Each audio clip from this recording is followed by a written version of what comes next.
Hello, everyone. My name is Si Young Ri. I'm a technical product manager in the advanced analytics team at Microsoft. I welcome everyone this morning. Thanks for coming this early. It's already the second day, and we have full sessions in the rooms. I do notice that there are a couple of session rooms that are full, and so we'll be repeating some of the ones that were over capacity, hopefully. I also manage the advanced analytics track, and so if you have any feedback regarding any of the sessions that you've been to or go to, feel free to contact myself. I own the machine learning, the data factory, and the stream analytics technologies at Microsoft, and I create the demos, the white papers, write blogs, and whatnot. And this track, it's the first time that we've actually had an advanced analytics track at these conferences.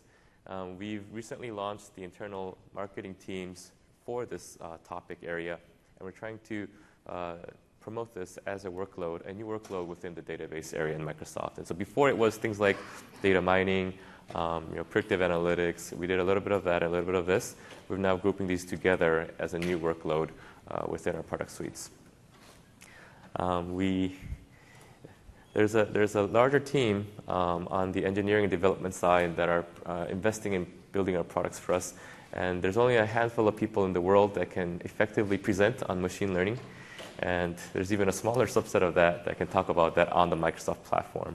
So I've invited all of them to this conference in the sessions that you have in your handouts. We've kicked off the track actually yesterday with Rafal. Some of you might have been there and got an overview of the technology. This session will be an overview for the entire week. It's a 200-level session, but I'll bump it up as high as we need, so feel free to use the mics or ask questions at any point. I'm happy to answer questions regarding anything from product features all the way to roadmap if you have any of those questions as well. Also, it'll be a very demo-heavy session, so I have 3 demos that I've lined up for you guys. But again, we can dive into deeper topics if needed as well. Right. So before I go into any slides, I only have a couple of slides, but I'd like to switch over to my demo machine. So for those of you who are new to machine learning, most of you have probably heard the term before. We've been using many terms for this, such as data mining, predictive analytics. Some of the newer terms are like machine intelligence, artificial intelligence, but they generally kind of mean in the similar area of how machines can learn through your data patterns and use those to create a model, and then maybe predict the outcomes based on those patterns. This is a site that our engineers created. It's only about a couple of engineers. It took them a couple of days. We prepared it for the Build conference last week, and it got more marketing and a social media impact than anything that we've done in the past year. And so that was very surprising. But for those of you who haven't seen it before, it's a simple web application. And you can upload your photo. And what it does is it would try to predict the ages of the people using facial recognition algorithm on the back end. You can upload your own photo as well. I'll try one of mine.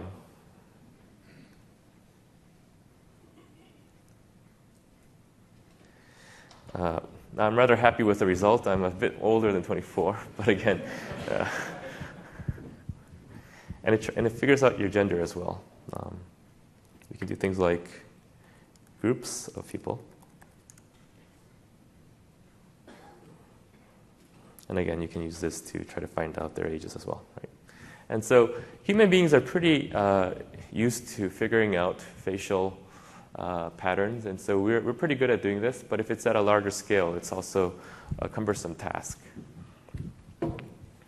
What about this one?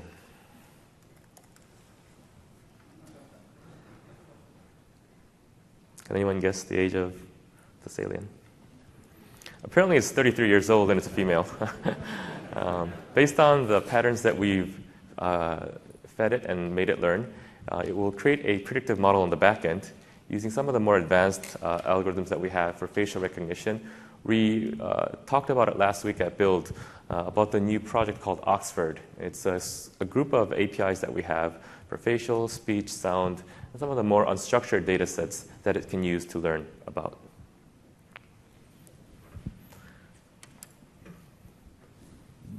So machine learning hasn't been around for quite a while, in different terms, in different languages.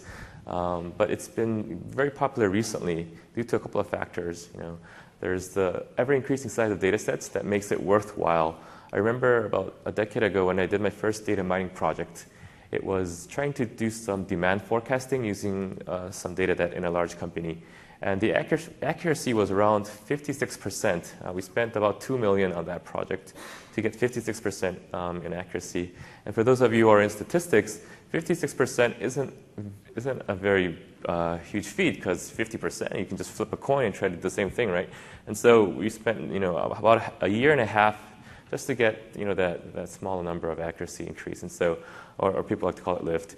And so it wasn't very feasible in the past to do something with data mining due to a couple of factors. The algorithms weren't very good. The servers that required weren't very feasible and very cost prohibitive. And the environment and the data scientists that were required to do that weren't there. A lot of that has changed recently. With cloud computing and ever decreasing price of the hardware, it's much more easier than before to process larger data sets. Also, with the rise of the Internet of Things and all the devices, smartphones, everything has a sensor these days, and everything is pretty connected. And so they're sending data back to the mothership or to your servers, and so the data the data itself is exploding, right? And of course, with all of the devices feeding data into the systems, people want to do more, be more reactive in real time. And so some people are thinking maybe we can do something with the data, and the time is now for some of those predictive analytics that we wanted to do in the past.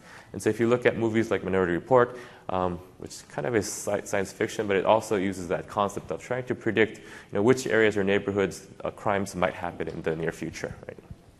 So all of that has been talked about in movies and books. The time has come, I think, in the technology world where some of that is actually materializing.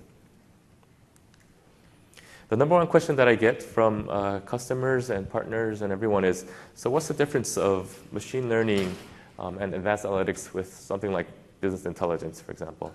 And a lot of you are probably from that area as well, is that BI in general is analyzing patterns of data that's already happened. And so Rafal yesterday made a funny comment that it's easy to predict things that happened in the past, right? And so it's more about dashboards and human intervention that's needed. BI is about trying to analyze patterns in the past using graphs and charts, for example, and visualization, trying to make sense of what's happened in the past. Are there particular patterns that happened? Can we do something about that? And what that means is there's dashboards, and people need to go in and make the decisions based on that data that's presented. A lot of the differences in machine learning is that those decisions actually happen on the back end. If you look at some of the recent toll booths where I live in Seattle, the toll booth, they actually adapt the price of the toll booth depending on the traffic. So if there's more traffic, it costs more in real time, for example. So those adaptive, things like the facial recognition technology, they adapt the model to make it more accurate over time, and a lot of that happens automatically. And so automation is a big part of machine learning, where that there's less human intervention and more of the machines doing the heavy lifting to make it more accurate. And so in short, business intelligence is more about analyzing historical patterns in the data set. Advanced analytics and machine learning is trying to go further, trying to predict the future outcomes based on those patterns. There's many definitions. If you go to Wikipedia, I've seen 4, and they all are kind of hard to understand. But again, it's about computers learning the patterns of data. A lot of it is automated, and then using those patterns to create a model, train it, validate it, and then use that model, input new data sets to see if you can come up with a prediction, right? So I'll skip that part. The number 2 question I get is, so why is Microsoft doing this, right? We used to be a platform-focused company with Windows Server, SQL Server, SharePoint, and whatnot. But we've been doing machine learning for a long time internally, starting maybe 2 decades ago with the first spam filters, with the Xbox game machines, with Bing Search and text analytics, Skype translators. So internally, we had to create algorithms because we needed them. And a lot of the Microsoft research teams have been creating their own algorithms. Some of these guys have actually won awards that for like the best algorithm, the most optimized predictive model in that area, which were very popular back then. But now, more and more of this is becoming surfaced. And so customers have asked, can we use some of what you guys built? I'm sure you guys built something. And so we've packaged together last year, and we launched the first Azure Machine Learning preview last summer. And since then, we've been adding more services, more products. And about a month ago, we actually GA'd or launched the service to the world.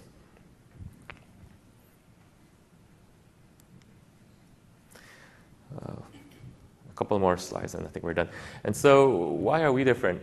As I addressed the challenges before, it's very expensive and hard to find talent to do machine learning, right? You have to have the right servers, you have to have clean data, you have to have people who are used to those tools, which are many. There's tools for data preparation, there's tools for data cleansing, there's tools for data modeling, there's separate tools for data publishing, and all that are different and heterogeneous. And so what you need is a group of scientists and a group of programmers and a group of engineers to do a machine learning project in the past.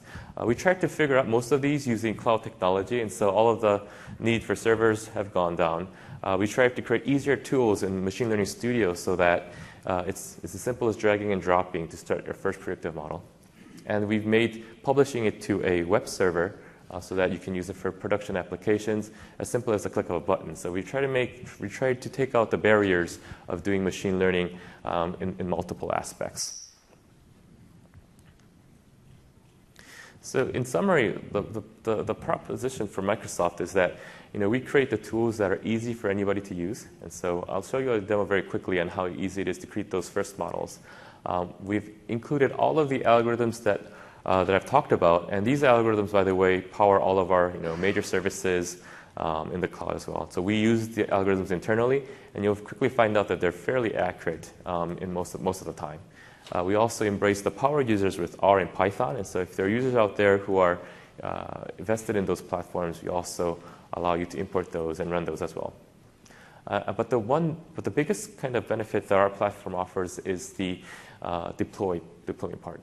By clicking on a button, publish, it will publish your models as a web service for all of your applications, your web applications, your mobile applications to consume and add intelligence to your apps, for example. So that's the developer side of the story that a lot of people have been excited about.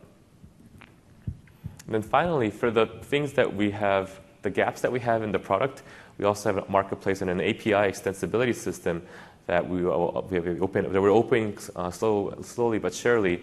And things like the facial recognition APIs, the website that I just showed you was built on using those extensibility APIs. And so we hope that the developer audience and the experts out there will utilize that platform more and more.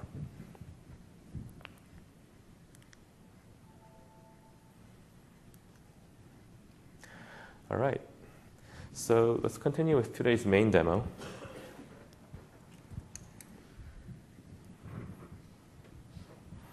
Not the alien one. Okay.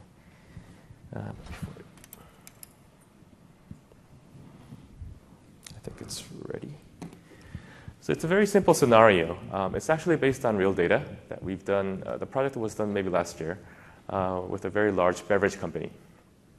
And the thing that they wanted to do was they had various vending machines that produce various types of soda products. And sometimes these vending machines break down, right? And they want to be able to see, which ones break down, why they break down, and if possible, if there's a way that they can prevent that in the first place. Right? So you want to answer 3 questions. First is, we want to get visibility on, which machines actually break down, and even better is which ones will fail in the near future, and if you can create a proactive plan to prevent failures in the first place. Which is like the optimal for our solution. Okay. So this is the typical predictive maintenance solution. And we recognize that there are multiple solutions in advanced analytics. For example, our customers won't say, I want to buy a data factory. Nobody says that. They'll say, I want solutions for predictive maintenance. I want solutions for fraud detection. do you guys have a solution for product recommendation, and so on and so on. And so we're trying to get away from the, we're trying to sell a SQL Server, we're trying to sell a data factory, or stream analytics, and whatnot. But I digress. So let's go back to the demo scenario. So this is a Power BI preview dashboard, and you'll get a lot of exposure throughout the week if you go to those sessions. But I've created a dashboard using some real-time data, some batch data, and some predictive data. If you look here, I have a chart on the top left side that has forecasted sales and actual sales. The blue line is our forecast, and the purple line is our actual. And there's a huge gap that happens throughout the year. Right? I also have various pretty charts that I've created, basically telling the same thing, though. Some of these are real-time gauges that I've added that can give me more real-time visibility. There's also a search bar on the top. For those of you who are new to Power BI, I can ask things like total lost by date as line chart.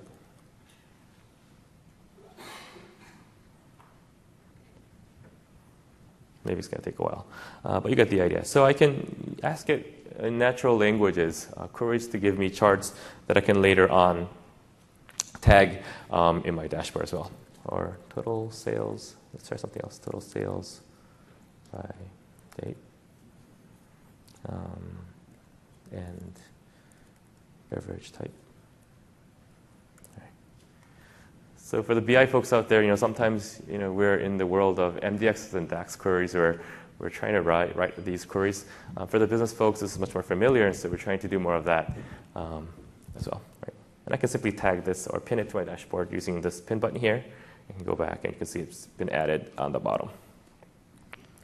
But let's go back to our story. So there's a big gap between the forecast and the actual, and we want to identify what's causing the gap in my sales.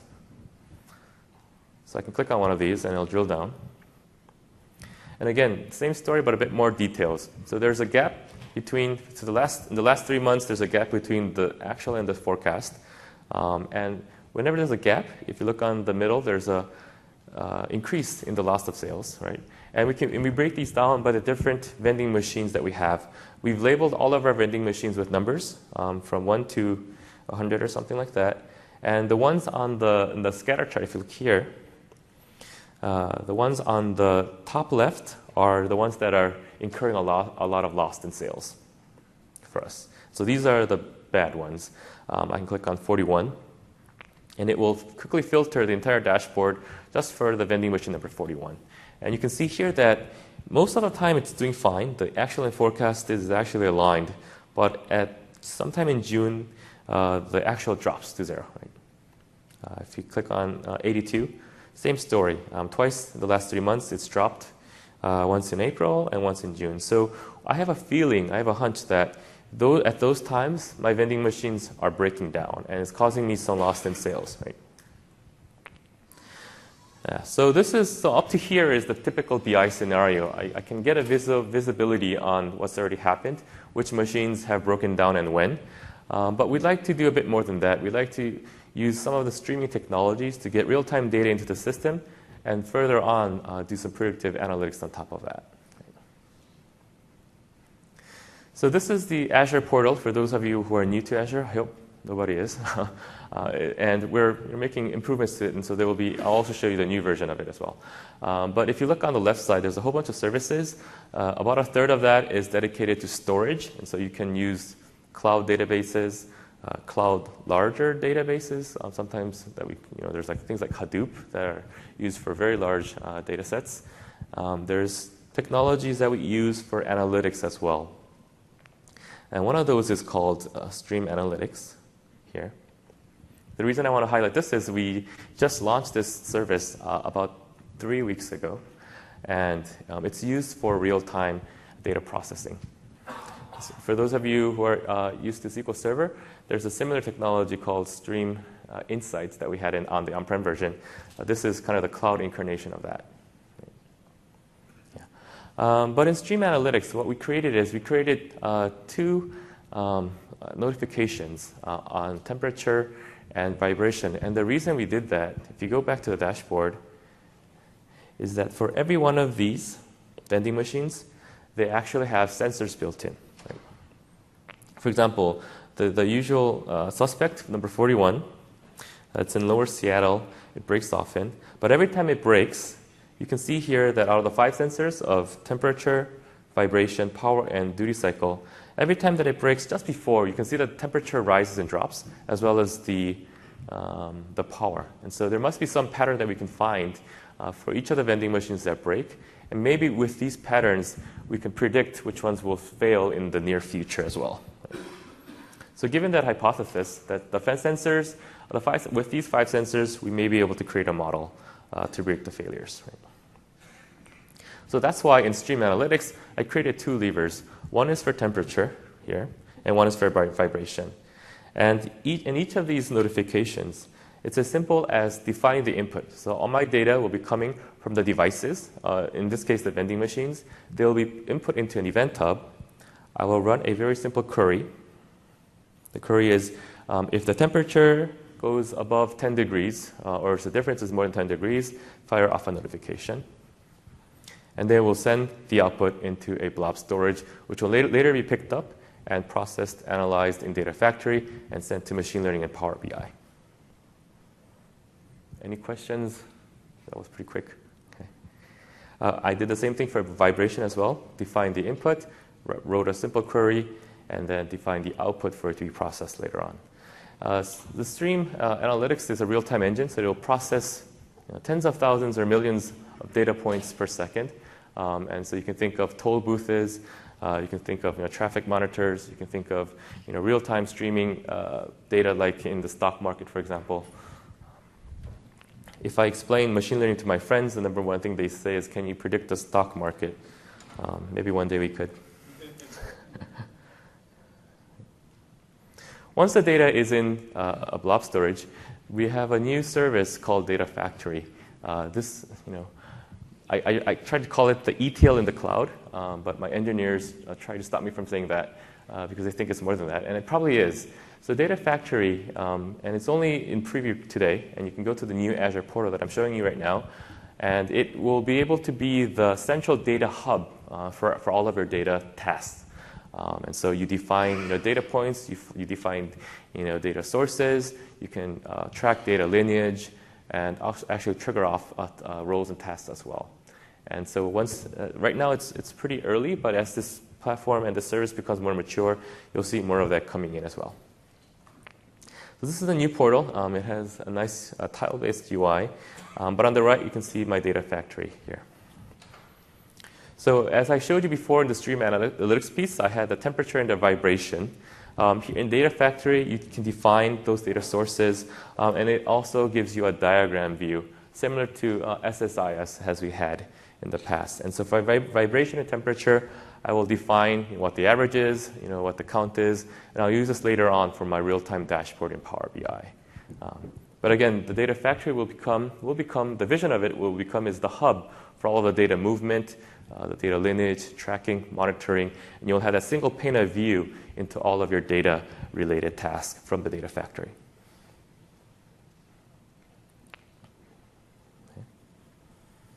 So now that I have my streaming data from my vending machines into the Azure system, I've defined the data sources, I've created some alerts, and I've created Data Factory pipelines to move the data into different places. Right? The final piece of to finish this part is to actually create that predictive model based on that data. There's a machine learning website. There's multiple ways to get here. You can type in the URL.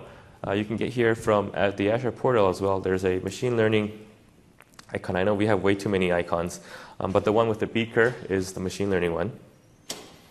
And here, these are my workspaces. The workspaces are the unit for each project, right? And you can share these workspaces with other colleagues.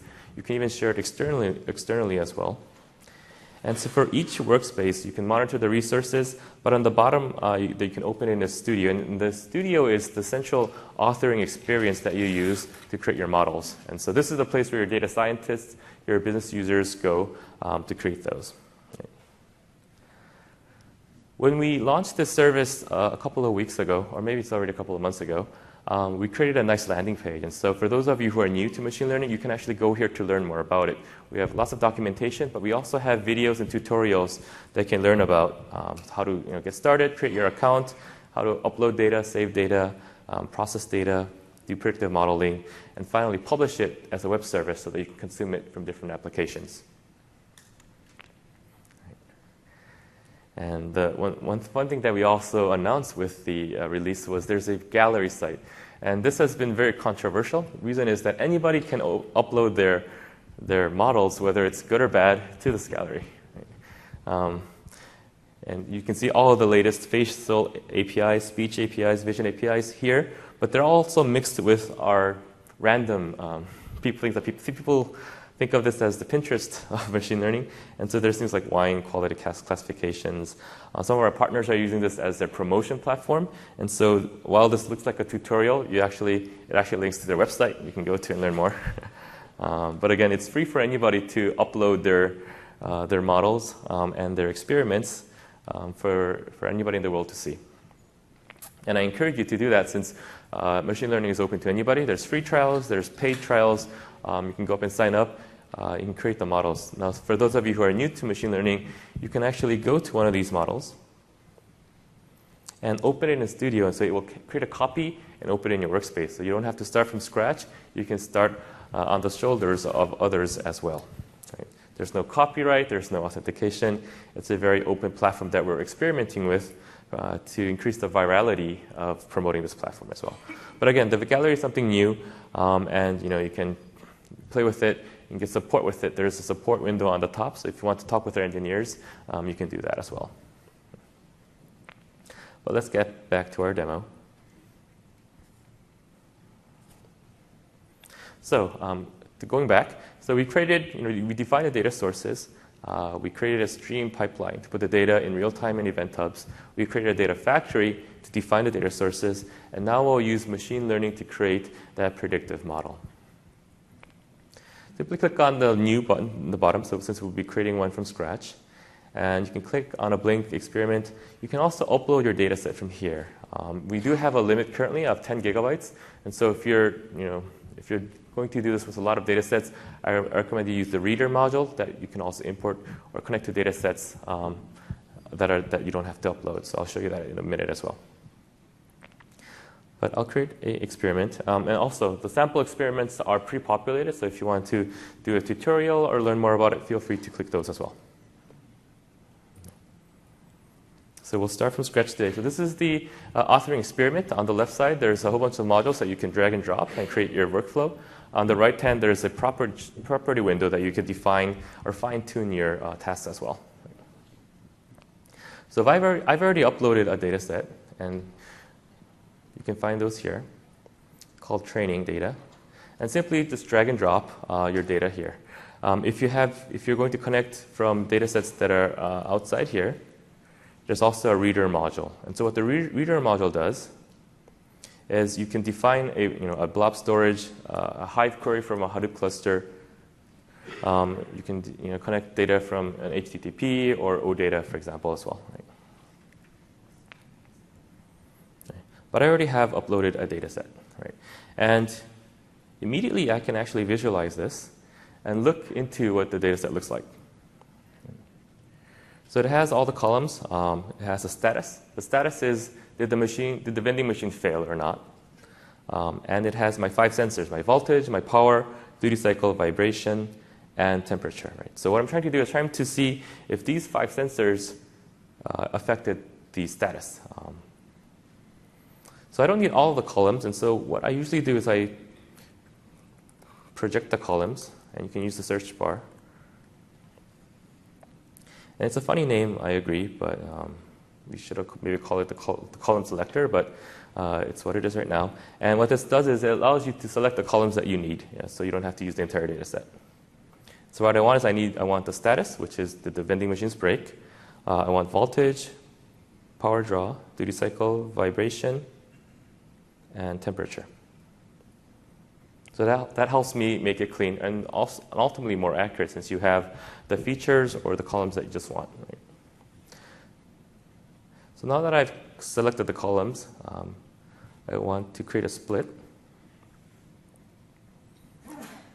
And this may be a little bit different from the traditional ETL process for the BI guys in the room. The reason we have a split is we want to use a portion of the data to train our model, and we want to also use another portion of it to score it, right? And there's a whole bunch of theories on how we divide it. Some people like to use the 80-20 rule. So the number that you put on this column here is the dividing factor. So 0.8 means 80% of the data will go on the left side. So once I split it, I'll use some of that data to train my module. And simply drag and drop it here. Now here's the interesting part. So what I use to train it is where the power of machine learning is. And I'll show you a whole bunch of those.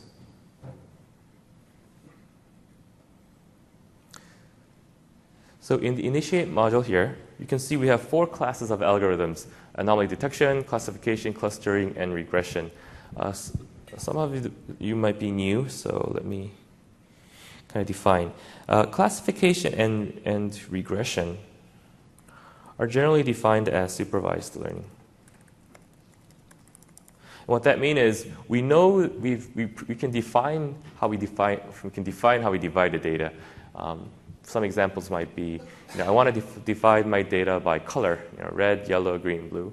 I want to divide it by gender, male or female, by survivability rate or whatnot. So if I know how I want to divide or classify my data beforehand, most of those are called supervised learning.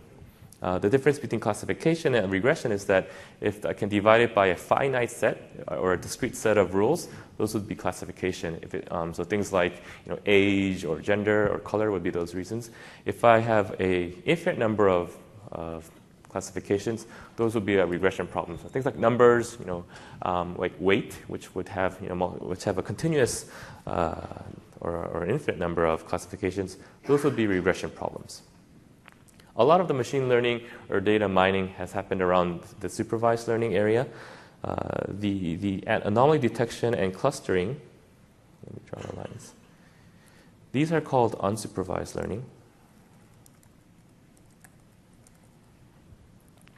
And it's a bit more interesting because it's arguably a newer area. And you can think that for supervised learning, if given enough time, human beings would be able to figure those out as well. Traditional statistics was able to do a lot of that. But if you have a very large data set and you don't know the rules of how you want to divide a data set, sometimes you will need to have the help of machines. And that's where unsupervised learning algorithms really shine, right? You dump in a large data set and you let the machines figure out patterns and actually recommend of how you want to divide the data sets. So you can find, the machine will try to find similarities or patterns within the data set and then recommend some of the clusters or segments that it sees will be accurate for you. And so anomaly detection and clustering would be some of those examples. You can kind of see that. So for classification, we have maybe 13 to 15 algorithms. For clustering, we have 1. So you can kind of see that there's more opportunity to grow in some of the newer unsupervised learning areas. But again, my researchers say that 1 is enough, and so I believe them. Yeah. But again, let's go back to our demo. And so we've added a data set. We've trimmed it down to the columns that we want, the 5 sensors and my output. I split the data into 2. I'm putting 80% into the left lane to train my model. Because there are multiple reasons why my vending machine might fail, we call that a multi-class classification. If there's only 2 outputs, for example, is it a yes or no? Is it a male or female? Or is it black or white? You can call that 2-class classification. Some people like to call it binary classification. But in our case, the vending machines can fail in multiple ways. It can be sensor failures, it can be pressure failures, compressor failures, and so that'll be a multi-class classification. I'll just pick the first one on the list. Most of these are pretty accurate. There's slight differences in them, and we'll look at those later on. So I simply drag and drop the algorithm. I'm going to plug it into my training model. And it asks me to, and there'll be errors if you have any errors. It will ask me for the value. So what do I want to predict against? I want to predict the status. Right. So now it's happy. And then finally, I want to score this. which is a fancy name for predicting. Yes, this is the predictive model. And I'll use the other data set to create those predictions. So what I've done until now is I've created a data set, I've split the columns or cleansed the data. I'm going to use a portion of the data and train my model. And I'm going to use the other data set to create those predictions as well. Right? Afterwards, finally there's an evaluate model that I use to find the accuracy. Okay. Oops.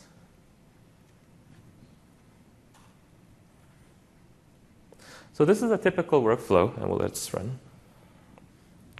A typical workflow of a machine learning project. Defining the data sources, cleaning it out, and then training the model and scoring it.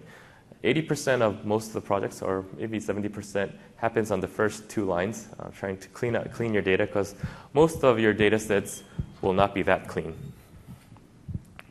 And all of this is run in the cloud in our massive data centers. That's why if you run a small data set, it might take a while. So in my case, it took about 30 seconds.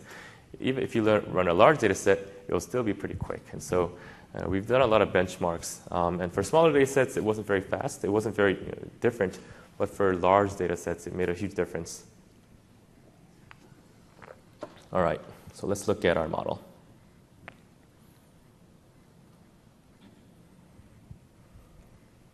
So you can see here that we have our status. And so for a normal vending machine, everything's fine. But for the one that had a broken seal, we can see that, which of the sensors actually created that. And it made a prediction of which one was the cause of it. In this case, the broken seal. And it actually compared it with the real data to see if it was right. And so our accuracy will be of the predictions that it made, which of those were actually right. And so the scoring model will do that. The evaluate model will help you find the accuracy for that. Now, the question that does come up is, did I choose the right algorithm, right? And so what we can also do is you can select a couple of these or all of these. So control select the control C and a control V, and it will actually copy these over.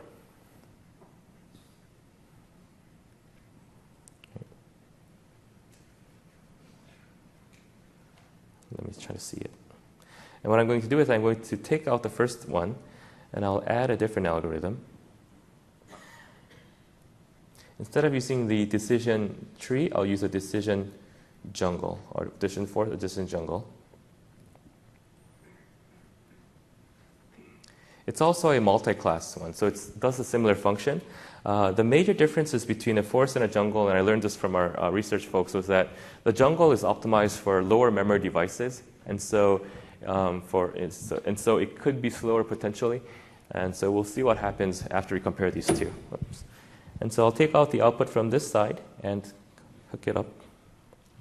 And so now it'll run both of these. And so we'll be comparing the accuracy of the decision forest versus the decision jungle and see which one is more accurate. This is a very simple model. I've looked at real production models, and they look like a star map to me.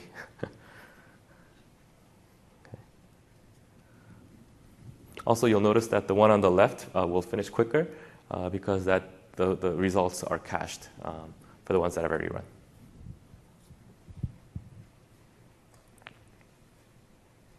Any questions while we run this? It'll take maybe 20 more seconds. Quick show of hands. How many have you actually done machine learning projects? Okay, not too many.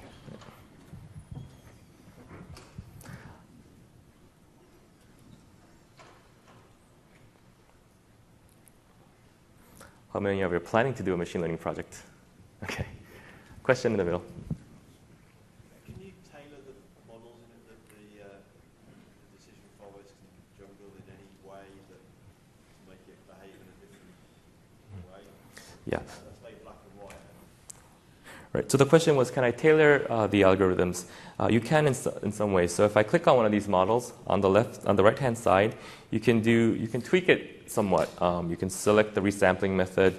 You can choose the number of decision trees, the depth, and whatnot. Now, if you want to do further, much more deeper, we recommend you using the R execute model. What that is And as we're going to show this in the end is, for those of you hardcore developers, we have both Python and R execute models. What this is you can drag and drop one of these here, and then define and actually invoke or call your R or Python packages directly in Azure Machine Learning. It's actually more popular than most people think. A lot of companies and industries already have their R packages built out. And so simply using the machine learning platform to try it out, to prototype it, to experiment it was also a big deal. One of the reasons for that is that, and Rafal pointed this out yesterday, is in reality, in today, what happens most of the time is you have a group of data scientists who create the models in R or in RStudio, in MATLAB, whatnot, and then they'll just send it to their programmers. And so what happens is the programmer's trying to interpret it and then create a C program, turn it into C++ or Java, and that's where all hell breaks loose, right? And so what we did here is that we actually provided a single platform, and I'll show you later on that you could implement or just simply copy and paste code from this model and add it to your applications. And that's kind of where a lot of our enterprise customers are using this platform for, simply as that bridge between the data scientists and their development teams. Okay. So now that it's finished, let's look at the scores. All right. So you can see here that the algorithms are pretty accurate. Actually, it's not the algorithms, but it's my data set. My data set is very clean. So I have almost 100% accuracy. But if you look closer, the one on the left is actually on the middle. For controller errors, it's 99.9%. The one on the right is only 99.7%. So there's a slight difference between even these two algorithms. And the reason is, as I mentioned before, the decision jungle uses less memory. So it's optimized for mobile devices and smaller devices, but it's also slightly less accurate. And so you can have fun adding all these algorithms. There's also a sweep parameter module that will add in all of the options for you. So you can try to find that optimal mix between performance and accuracy as well. Now the fun part is, so I created my model. I'm a data scientist, for example, and I want to share this with others. So that was kind of the biggest barrier in the past, is how do I operationalize it? And that's actually a word. This to my application builders. And that was kind of the hard part. 90% of the models didn't make it to there. We created a simple way. There's a web service here. Click that button. It'll create the inputs and outputs. And so what that means is once the model is trained, it'll use those ports to put data in, and it'll use the output port to output your predictions. In our case, it'll input the 5 sensors from the top, and it'll give me a prediction which machines will fail. Right. And then we'll run that one more time. Now, after it's done running, it will actually create a web service on the left here. I've done that beforehand to save time. And in each of these web services, there's 2 modes. There's a real-time request response, which means if I send the 5 sensors data into this web service, it'll give me an output. So if I give it some random numbers for voltage, power, whatnot, it'll tell me in the next 5 days, one of your vending machines will fail, and something like that. If you have a lot of data, you can also do the batch execution mode. But for the developers in the room, which I'm surprised if there are since we had the build conference last week, but if for the developers in the room or the people who work with developers, instead of having to figure out how you talk with each other, you can actually use the sample code generated here. What that means is based on your predictive model, we generate that sample code that you can implement into C#, Python, and R very easily. Just copy and paste or modify it into your applications, whether it's a mobile application, a web service, and whatnot. And this will include the schema and all of the structures that you have with all of the input ports that are required for those predictions. In my case, I created an Excel spreadsheet. And what I did is I took the code here.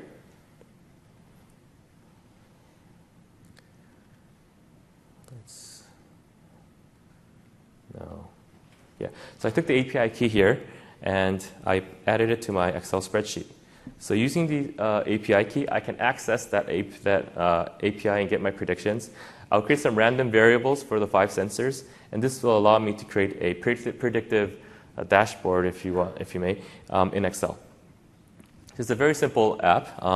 I generate 5 sensors for voltage, power, and whatnot. And every time I click on this refresh button, it'll generate a new set of 5 variables, and it'll send it to Azure ML.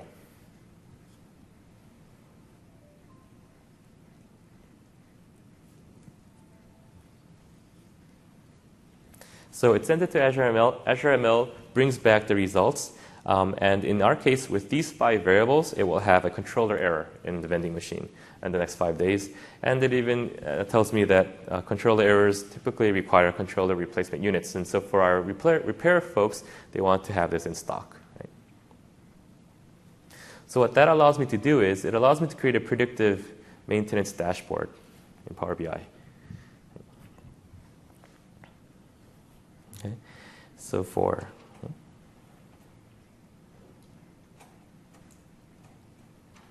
right. So what I can do is I can actually forecast which machines will break. So for example, if today is April 1st, everything is normal. There's no breaking. But tomorrow, on April 2nd, if this all works, yes, in April 2nd, vending machine number 36 will have a problem, right? And the problem is that it will have a broken seal, and I want to make sure that my repair folks have water solenoids for those pieces. And so we can create an optimal route for our maintenance crew to go around this area and fix the machines before they actually break, right?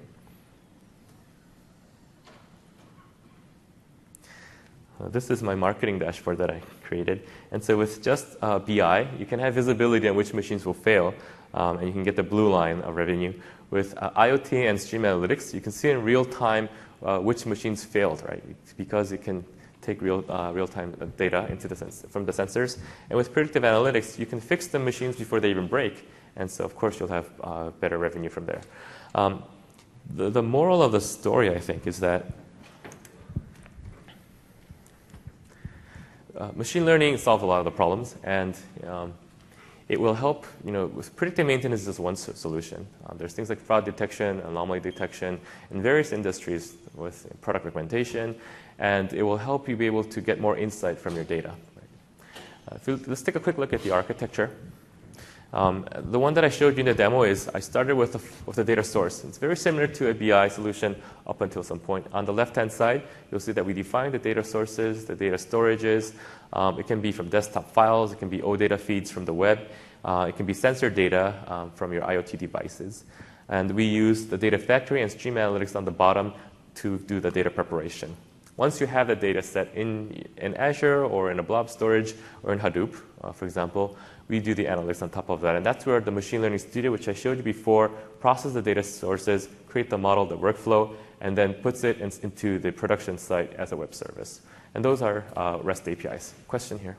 So for the web services, if you set up a sample to train the model, once we're done training the model and we're actually using it, can we just stream the data through it and it doesn't save any of the data in the actual model itself anyway? So the question. I guess the question is more on the security of the data. So if we had a sample set, we train the model to know how to do that. Once we're done with that, we can just stream data through that system and it won't save any data on. Right.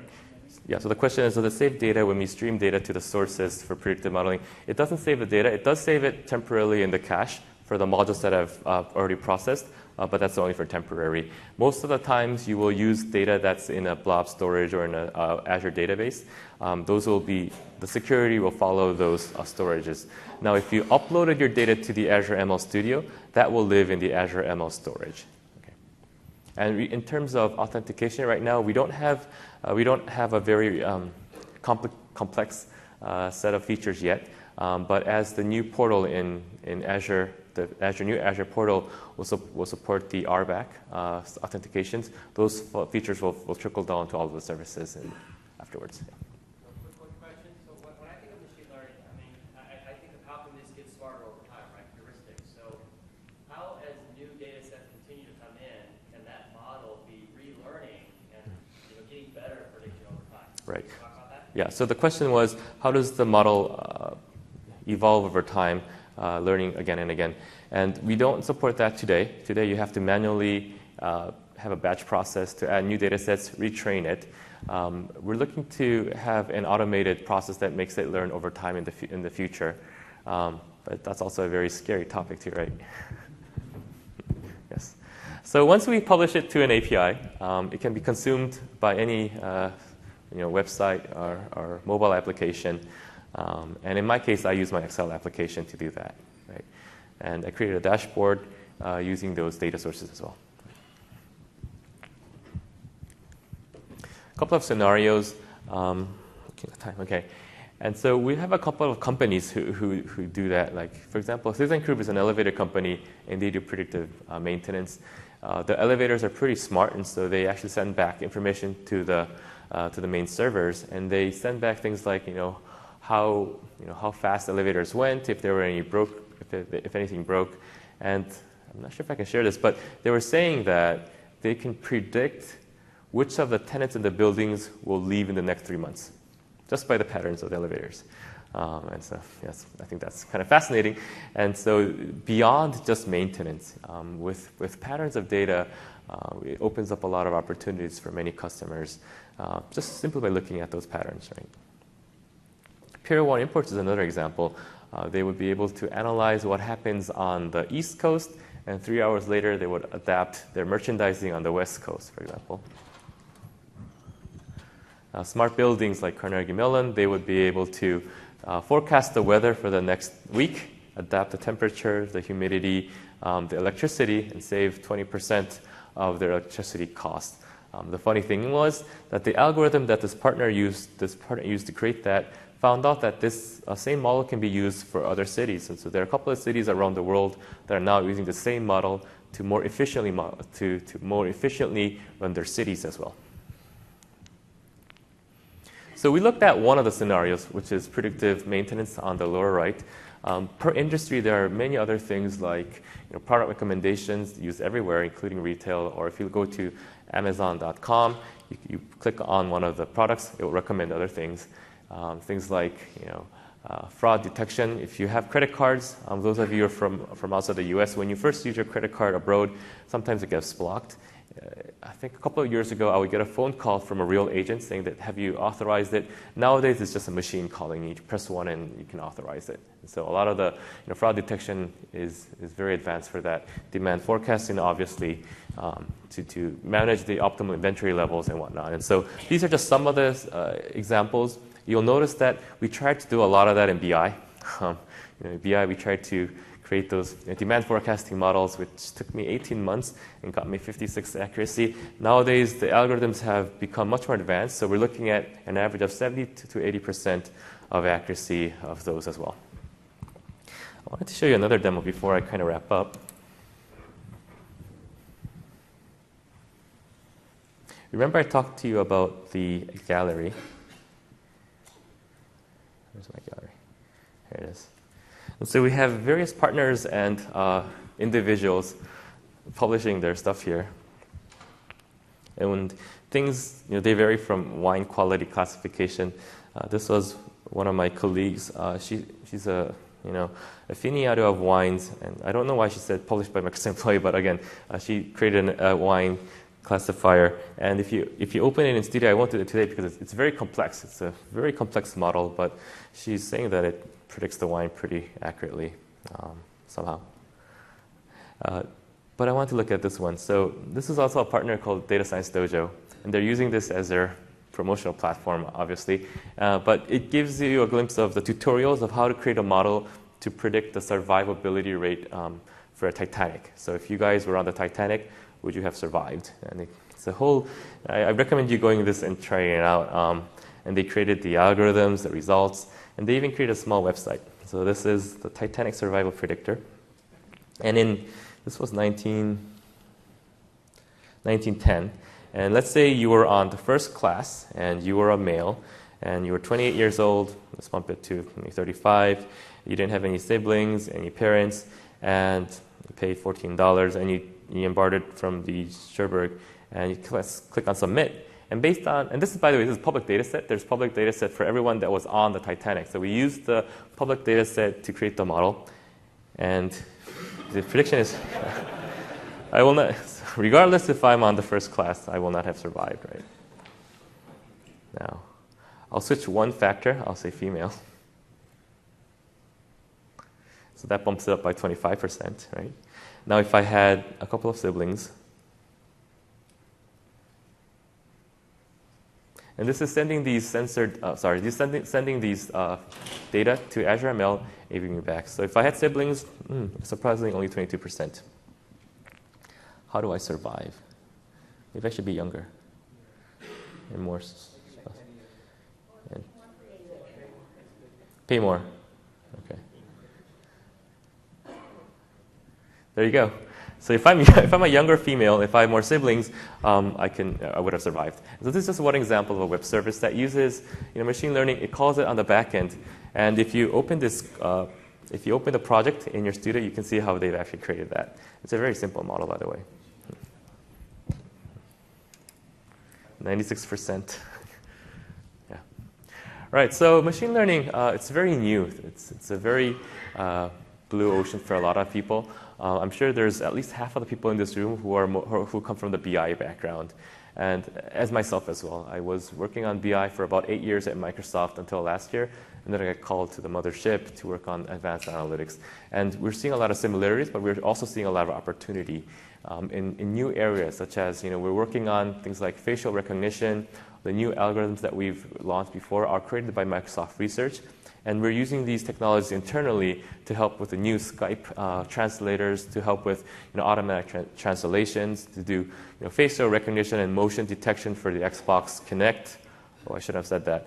But we're using those a lot internally. And so one of the reasons that this area is growing so fast is because it's very easy to define the ROI and the value of it. For the BI folks out there, it was very hard to say, if you have dashboards, your business will grow by 20%. And that was very hard to justify. But with machine learning, demand forecasting is so easy to justify that your projects will be much, much easier, or your life will be much easier doing some of that too. So we encourage you to go to azureml.net. There's tutorials, videos, demos, samples that you can use to create your first project. You just need to have a Microsoft account. I'm sure some of you might not, but it takes 5 minutes to create one. And then the studio is all, it's very easy to use and free to use to create experiments and do that. And I also encourage you to use the gallery. So if some of you can use that to publish your first gallery, I'll be sure. And you send me an email, I'll promote that in my next webinar for some of those nice ones. Right. Thanks for coming early this morning. I left a couple of minutes so you guys can go out and get your coffee. Be sure to create evaluations. I'll be here for the next 10 minutes to answer any questions individually. And so thanks everyone for coming. Hope you have a great day.